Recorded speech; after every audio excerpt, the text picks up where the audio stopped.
You have a right to protect your peace. You have a right to be selfish. They're brave statements. Hi, I'm Dr. V. Boykin, a former single mom, stripper, felon, now doctor, keynote speaker, and author of Fix Your Face and Watch Your Tone, Women Know What's Needed. I help marginalized communities achieve a more equitable personal and professional experience. I'm particularly thankful this year for the fact that I know how to set boundaries. I'm thankful for the boundaries I set. I'm thankful that I have hedges and bushes and boundaries in place to protect me and insulate me from people that would mean me harm, from people that would disturb my peace, and for people that don't share the same life views as me. Now, that doesn't mean that I don't want to have conversation, but as you enter into this holiday season and you gather around the Thanksgiving table, I want you to think about the boundaries that you need to have in place.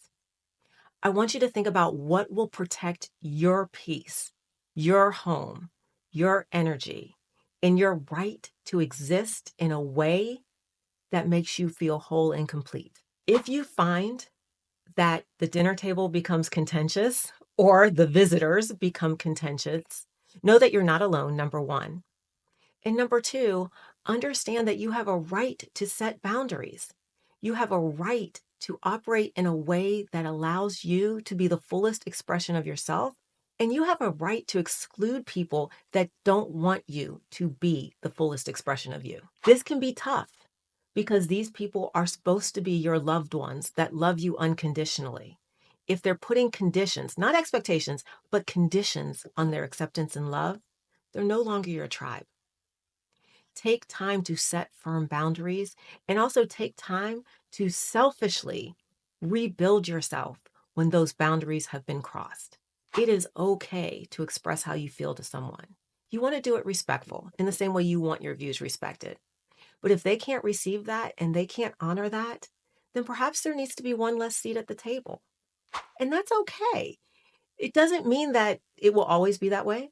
It doesn't mean that there's something wrong with you or somehow you have failed.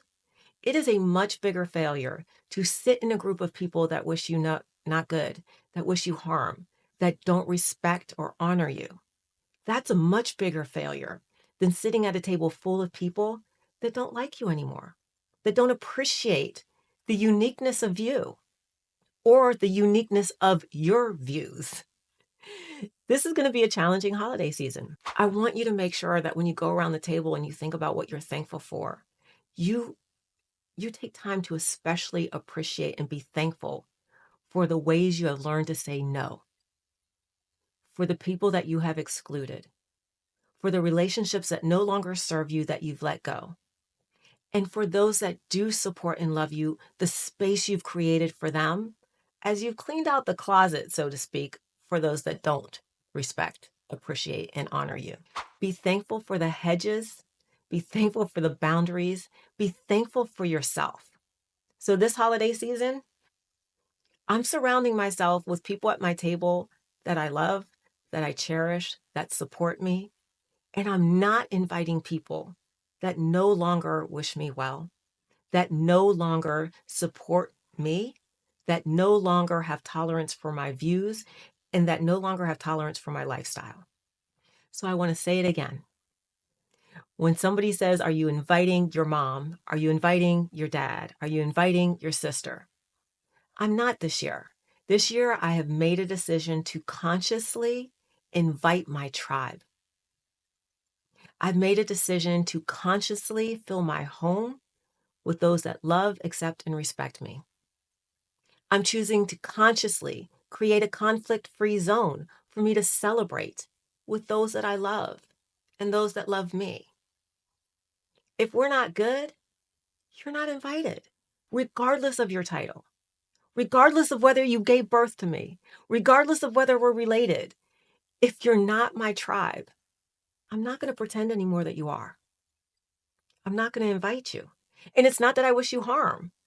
I wish you a peaceful existence away from me, but a peaceful existence. And that's okay. That's why we all have this right to grow up and express ourselves. And we all have the right to our successes and our failures.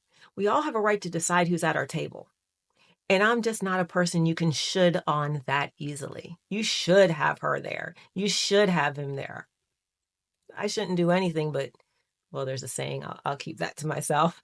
But what I'll say is the only thing I'm responsible for is insulating myself and my peace, surrounding myself with those that I love and those who love me, and excluding and removing those who don't wish the best for my person or for my progress or for my growth and development. And that doesn't mean I have to be nasty. It's just a simple statement. This year, we're doing a much smaller Thanksgiving. This year, I'm actually doing a Friendsgiving, not a family Thanksgiving. This year, I'm choosing to invite people that share similar beliefs so we can have a conversation that's full of respect. This year, I'm choosing a more peaceful experience, and therefore, let's check in next year and see if it might make sense for us to get together. They're brave statements, they're bold statements, but you have a right to protect your peace, and you have a right to be selfish in how you redefine your boundaries and how you heal. It's been a tough year, and sometimes it's not time to talk and come together. Sometimes it's time to rest and recuperate with a more isolated group. You have permission. You deserve it. After all, you know what's needed. If you liked or learned from this content, please subscribe or comment below and be part of spreading the word and helping my channel grow.